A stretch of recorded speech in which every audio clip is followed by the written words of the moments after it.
सभी संतों के बीच में रखें। श्री मदन शास्त्री जी।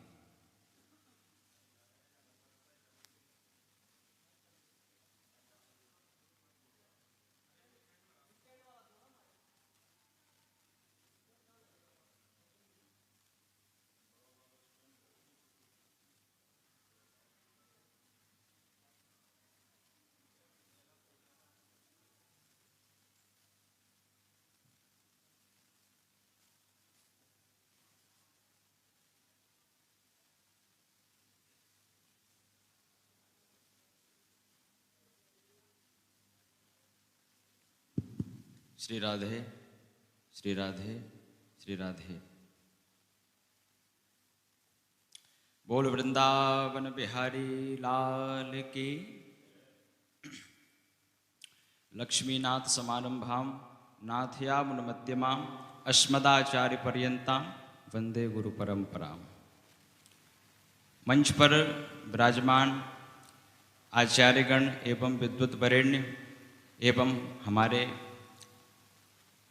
गुरु स्वरूप और हमारे श्री अनिरुद्धाचार्य जी महाराज एवं मेरे गुरु स्वरूप श्री नरोत्तम शास्त्री जी महाराज, मैं सभी के चरणों में बारंबार नमन करता हूँ। और जिनका मैं नाम नहीं जानता हूँ उन सभी महापुरुषों के चरणों में मैं नतमस्तक होकर के बारंबार प्रणति निवेदित करता हूँ। और आप सभी भक्तों को मेरा प्यार भरा राधे राधे। ऐसे काम नहीं चलेगा, आपको बोलना पड़ेगा मेरे साथ, राधे राधे। इस विद्वत गोष्ठी के दिव्य पावन अवसर पर सर्वप्रथम मुझ दास को बोलने का मौका दिया है, तो मैं निवेदन करूंगा कि महापुरुष एक साथ इस मंच पर विराजमान हैं। ये विद्वत गोष्ठी का जो आयोजन किया जाता है, जो पूर्व से चला आ रहा है, अब तो समय के हिसाब से थोड़ा इसका दर्शन कम होने को प्राप्त हुआ है, परंतु इस विद्वत गोष्ठी का मतलब क्या है? सभी महापुरुष संतगण एक साथ एक मंच पर विराजमान क्यों होते हैं? क्योंकि बताते हैं कि महापुरुषों के कृपा के माध्यम से ही हमारा मुक्ति का द्वार प्रशस्त होता है। भागवत में ही वर्णन आता है, जब देवहूति माता ने भगवान कपिल से प्रश्न किया, निर्विण्णाम नितराम भूमन असत्न्द्रिय दर्शनात् एन संभाव्य मानेन प्रपन्नांदम तम प्रभो। हे प्रभु, ये इंद्रियों के भोगों को हमने इतना भोगा है, सारा जीवन इनके भोगों में ही समाप्त कर दिया, परंतु फल क्या मिला? बोले दिने दिने नवम नवम की स्थिति है, जितना भी भोगो इनको पर कभी मन भरता नहीं है। इसका मतलब क्या है? इसका मतलब सीधा सा यह है कि इंद्रियों को आप कितना ही भोग कर लो, पर इंद्रियों से कभी वैराग्य आपको होने वाला नहीं है। तो क्या किया जाए कि इन इंद्रियों का जो संचालक है मन, उस मन को एकीभूत किया जाए। हमारे मध्य में स्वामी श्री महाराज जी का आगमन हुआ है, इंद्र देवेश्वरानंद सरस्वती महाराज जी का।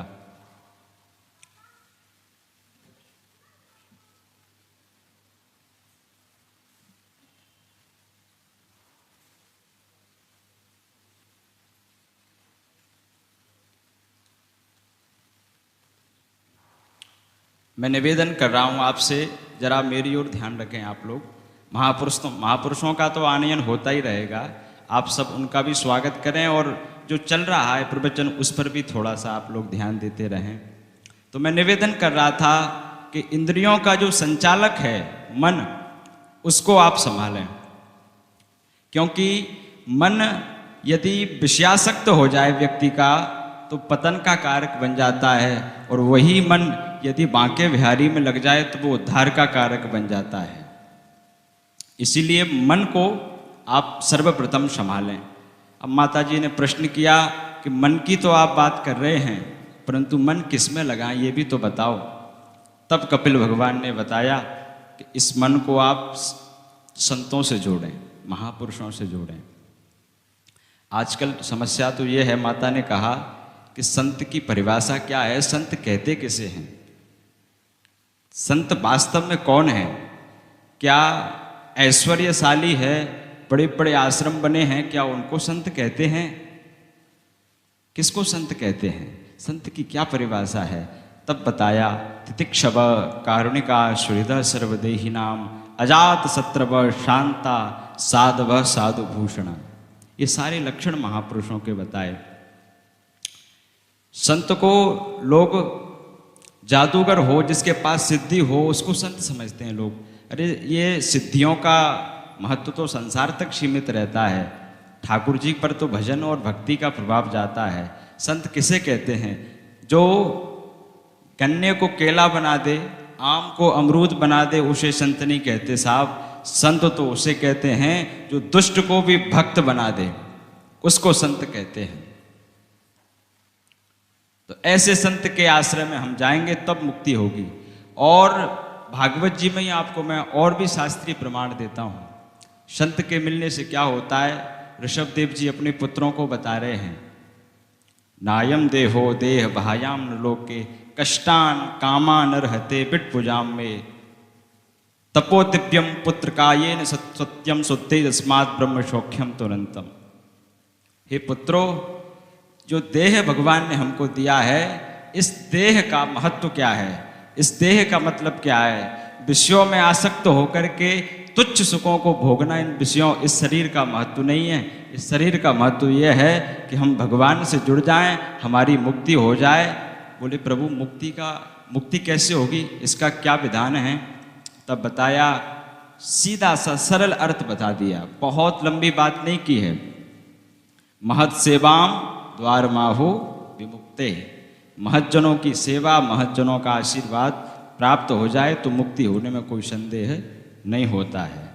तो महसेवा की जाए तब मुक्ति होती है। और भी कई प्रमाण दिए, सतान प्रसंगान मम्बीर संविदो। और तो और मैं क्या कहूँ आपसे, साक्षात भगवान ने भागवत में कहा है, साधवो हृदयम मह्यम साधु नाम हृदयम त्वम मदन्नत्वेन जानन्ति नाहम तेभ्यो मनागपि। साधु मेरे हृदय में हूँ और साधुओं के हृदय में मैं हूँ, ऐसे प्रभु। अच्छा, संत से यदि आप मिल गए तो संत देते क्या हैं? तो संत अपने से कभी नहीं जोड़ता, याद रखना। संत सदैव भगवान से जोड़ते हैं, भगवान के चरणों से जोड़ते हैं। क्योंकि बताया है, भागवत में बताया है कि जब नागपत्नियां भगवान की स्तुति कर रही थी, उस समय भगवान सामने खड़े थे और भगवान से क्या मांगा? हे प्रभु, हम संसार के तुच्छ भोगों को आपको प्राप्त नहीं करना चाहते, ना आपसे मांग रहे हैं। यदि आप देना चाहते हो तो वांछन्ति यत्पाद रजप प्रपन्ना। यदि देना चाहते हो तो आप अपने चरणों की रज दे दो, क्योंकि चरणों से ही मुक्ति होती है। ऐहिक शौक यहीं तक सीमित रह जाते हैं, परंतु ठाकुर जी को प्राप्त यदि करना है, मुक्ति प्राप्त करनी है, तो संतों का सानिध्य बहुत आवश्यक है। और मैं ज़्यादा कुछ नहीं कहूँगा, बस थोड़ा ही कुछ कहूँगा और वाणी को विराम लूँगा, क्योंकि बड़े बड़े महापुरुष विराजमान हैं। मेरी तो सामर्थ्य नहीं है कि मैं इस पर जा कर के बोलूँ, पर आप सभी का आशीर्वाद प्राप्त हुआ है। तो आशीर्वाद में तो वो शक्ति होती है साहब के मच्छर को भी ब्रह्मा बना देते हैं। तो आप सभी महापुरुषों का आशीर्वाद है जो आप मैं मंच पर विराजमान किया आपने। बस इतना ही कहना चाहूँगा कि भगवान हमारे जीवन में यदि भगवान के चरण नहीं है तो क्या होगा? जिसके जीवन में भगवान के चरण आ जाएं उसका आचरण बन जाता है, और जिसके जीवन में चरण नहीं है उसका जीवन क्षरण हो जाता है। इसीलिए भगवान के चरण बहुत आवश्यक हैं। और इसी को कहते हुए मैं पुनः सभी महापुरुषों के चरणों में बारंबार प्रणति निवेदित करूँगा। दास पर अनुग्रह बना रहे आप सभी का। इसी को कहते हुए वाणी को विराम। आप सबको प्रणाम। जय सिया राम। बोल वृंदावन बिहारी लाल की जय। हमारे श्री मदन शास्त्री जी ने सत्संग की महिमा का बड़ा सुंदर वर्णन किया।